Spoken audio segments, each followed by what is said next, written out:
હોઈ શકે? હા, તો કાગળિયા બતાવો.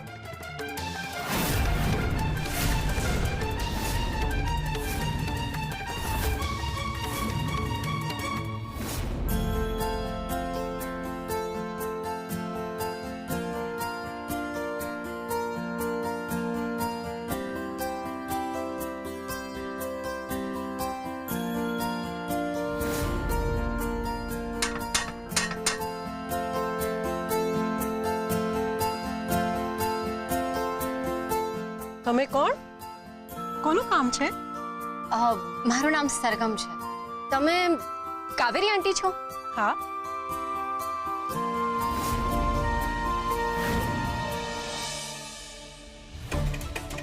હજુ કેટલું બોલીશ જુઠ્ઠું અનસુયા? જુઠ્ઠું બોલીશ એટલે તમે કહેવા શું માંગો છો? તે મને કહ્યું હતું કે આ એડ્રેસ ઉપર જાઓ, લજ્જા મળી જશે. હા, કયું હતું? કારણ કે લજ્જાબેન ત્યાં જ છે. લજ્જા ત્યાં નથી. શું? હા,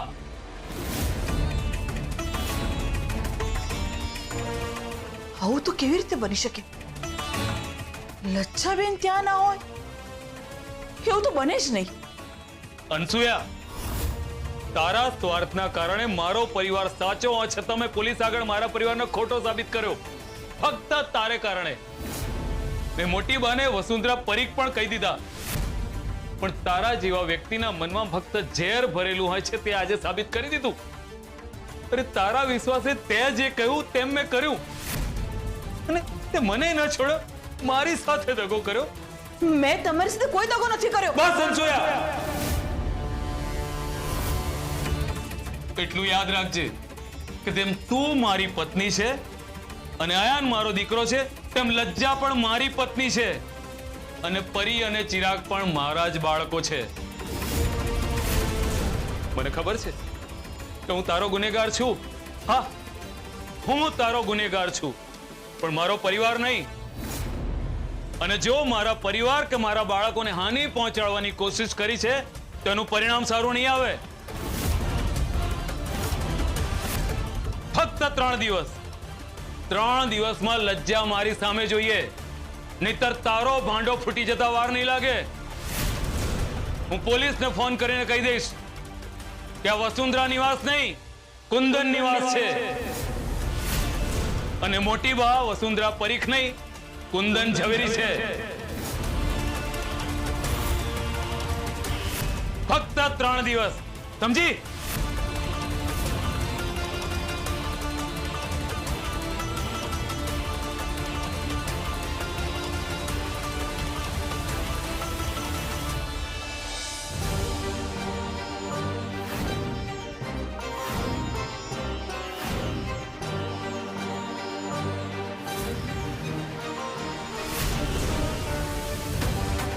અયાન, તમે અહીંયા?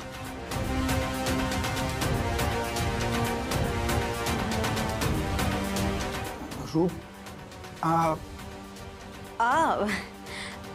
મારી માં છે.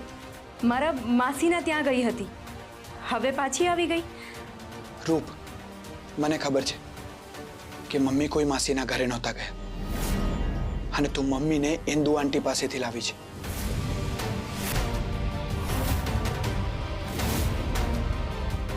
અયાન? હા, જ્યારે તને મોબાઈલમાં મેસેજ જોતાની સાથે ચિંતામાં જોઈને ત્યારે જ મને સહેજ શંકા ગઈ હતી કે તું ક્યાંક કોઈ મુસીબતમાં તો નથી ને. અને એટલા માટે જ આજે સવારે મેં તારો પીછો કર્યો, અને મને ખબર પડી કે તારી મમ્મીને તારી માસીના ત્યાંથી નહીં પણ ક્યાંક બીજેથી લાવી છે.